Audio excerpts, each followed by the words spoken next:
নমস্কার বন্ধুরা, রিনাস কিচেন থেকে স্বাগত। আজ আমি তোমাদের চিকেনের একটা রেসিপি করে দেখাবো। এটার নাম হচ্ছে চিকেন দো পেঁয়াজা। তার জন্য আমি 600 গ্রাম মতো চিকেন নিয়েছিলাম। চিকেনটাকে আমি ম্যারিনেট করে রেখেছিলাম আধ ঘন্টা। হলুদ দিয়েছিলাম, কাশ্মীরি লঙ্কা দিলাম, হলুদ 1 চামচ, কাশ্মীরি লঙ্কা 1 চামচ আর নুন পরিমাণ মতো দিয়ে এটাকে ম্যারিনেট করে রেখে দিয়েছিলাম আমি প্রায় 30 মিনিট। আর 1 চামচ তেল দিয়েছিলাম, সাদা তেল। ভালো করে মাখিয়ে নিতে হবে। প্রথমে আমি চিকেনটাকে কিন্তু ভিনিগার দিয়ে ধুয়ে নিয়েছিলাম।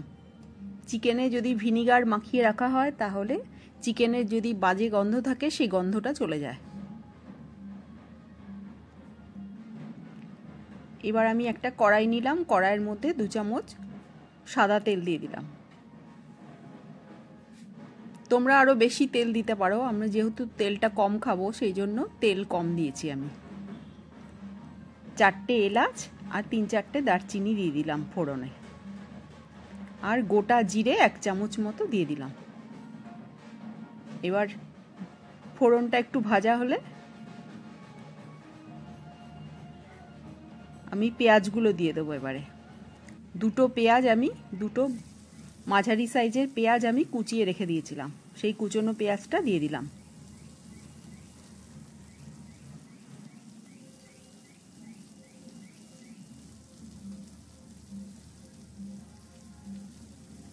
এবার পেঁয়াজটা আমি একটু ভেজে নেব। খুব লাল করে ভাজার দরকার নেই।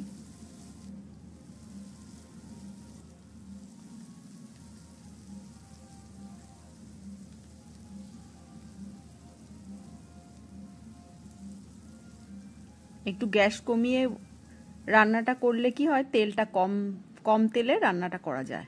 আর 5-6টা কাঁচা লঙ্কা কুচোনো আমি দিয়ে দিলাম। 6টা কাঁচা লঙ্কা কুচি কুচি করে কেটে রেখেছিলাম। আর 2টো মাঝারি সাইজের টমেটো আমি কুচিয়ে রেখেছিলাম, সেই কুচোনো টমেটোগুলোও দিয়ে দিলাম।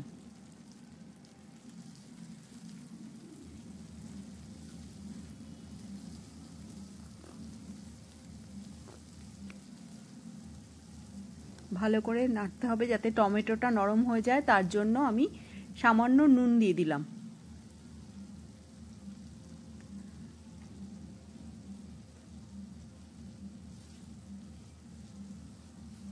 এবার আমি একটা ঢাকা দিয়ে রেখে দেবো, তাহলে টমেটোর থেকে জল বেরিয়ে টমেটোটা সেদ্ধ হয়ে যাবে।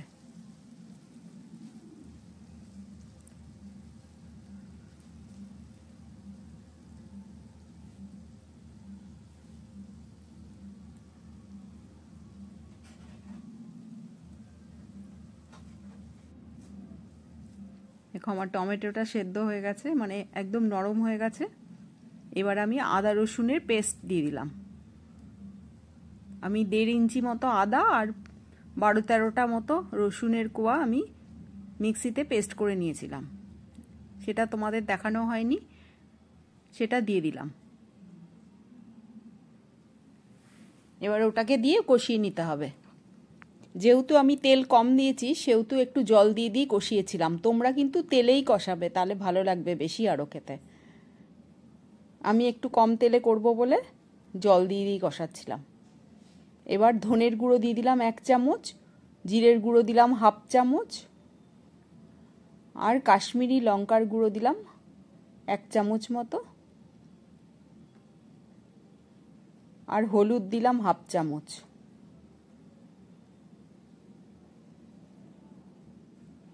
আর নুন দিলাম পরিমাণ মতো। এবার মশলাটাকে কষিয়ে নিচ্ছি আমি।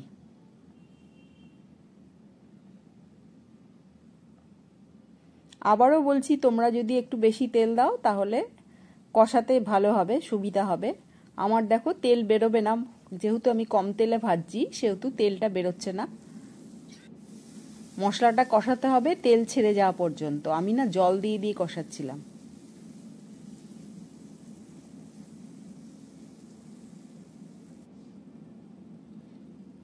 এবার চিকেনগুলো দিয়ে দিলাম, ম্যারিনেট করা যে চিকেনটা ছিল সেটা দিয়ে দিলাম।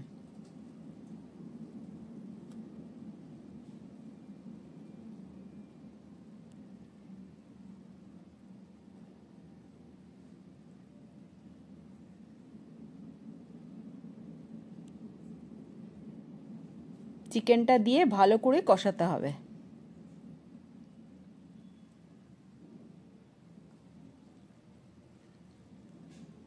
আমি ম্যারিনেট করা চিকেনের ওই বাটিটা ধুয়ে একটু জলও দিয়ে দিয়েছিলাম।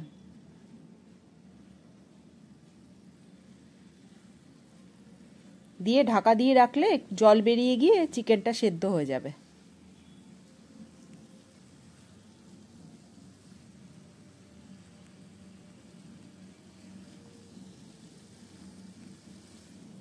খুব বেশি জলের ব্যবহার নেই এই রান্নাটাতে।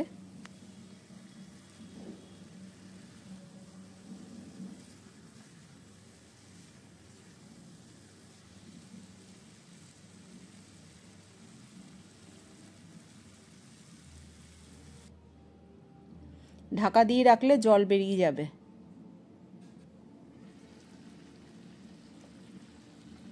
আমি একটু বাটি ধুয়ে জলটা দিয়েছিলাম। এবার আমি 8-10টা কাজু বাদাম আর টক দই দিয়েছিলাম আমি বড় চামচে 3 চামচ মতো টক দই। এটাকে মিক্সিতে ভালো করে পেস্ট করে একসঙ্গে দইটা দিয়েও পেস্ট করে নিয়েছিলাম। দিয়ে সেইটা এক বাটি দিয়ে দিলাম।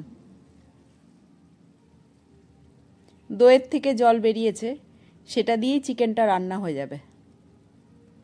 তোমাদের যদি ভালো লাগে এই রান্নাটা তাহলে আমার চ্যানেলটাকে সাবস্ক্রাইব করো, লাইক ও কমেন্টস করো। আমি 8-10টা মতো কাজু বাদাম দিয়েছিলাম আর টক দই দিয়েছিলাম 3 চামচ মতো। এবার গ্যাসটা কমিয়ে ঢাকা দিয়ে রেখে দিতে হবে, ফুটতে দিতে হবে 2-3 মিনিট। এবার আমি ওইটা অন্য একটা গ্যাসের ওপর দিয়ে আমি আবার এই গ্যাসটার ওপর এই ফ্রাই প্যানটা চাপালাম। এটাতে একটা ফোড়ন দিতে হবে। বাটার দিলাম আমি 1 চামচ মতো, বড় চামচের 1 চামচ, আর শুকনো লঙ্কা দিলাম 4টে, আর মৌরি দিলাম 1 চামচ। 1 চামচের একটু বেশি হবে।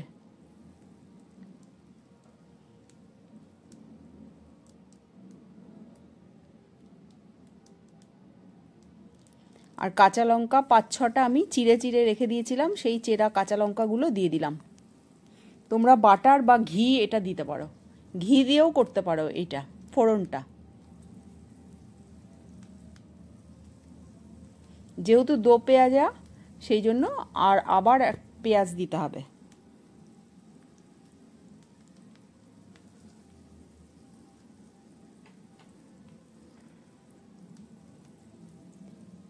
কসৌরি মেথি দিলাম আমি ফোড়নে।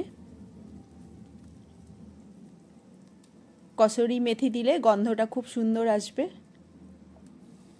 এবার আমি এই দেখো পেঁয়াজগুলো আমি 2 টুকরো করে প্রথমে 2 ভাগ করে নিলাম বড় পেঁয়াজগুলো, সেটাকে আবার আরেকটা করে ভাগ করে পেঁয়াজগুলো এরভাবে ছাড়িয়ে নিয়েছিলাম।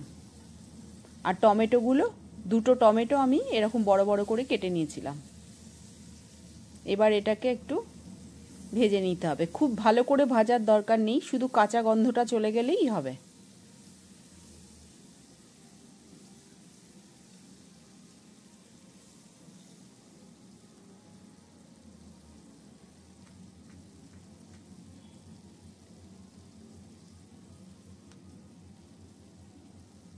একটু নুন ছিটিয়ে দিলাম।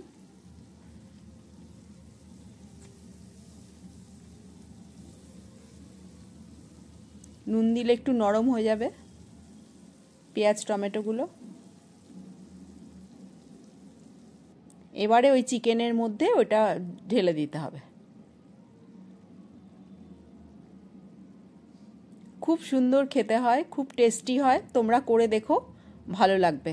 আমি যেহেতু একদম রান্নায় কম তেলে রান্না করেছি, বাটারটা দিয়ে রান্নাটা আরও সুন্দর হয়ে গেল।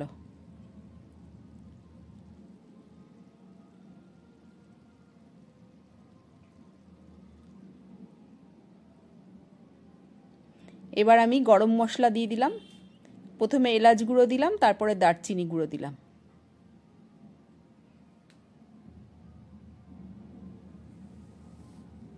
এবার নামানোর আগে আমি একটু ধনেপাতা ছড়িয়ে দেবো। কুচি কুচি করে ধনেপাতাগুলো কেটে রেখেছিলাম। আমার রান্নাটা কিন্তু রেডি হয়ে গেছে।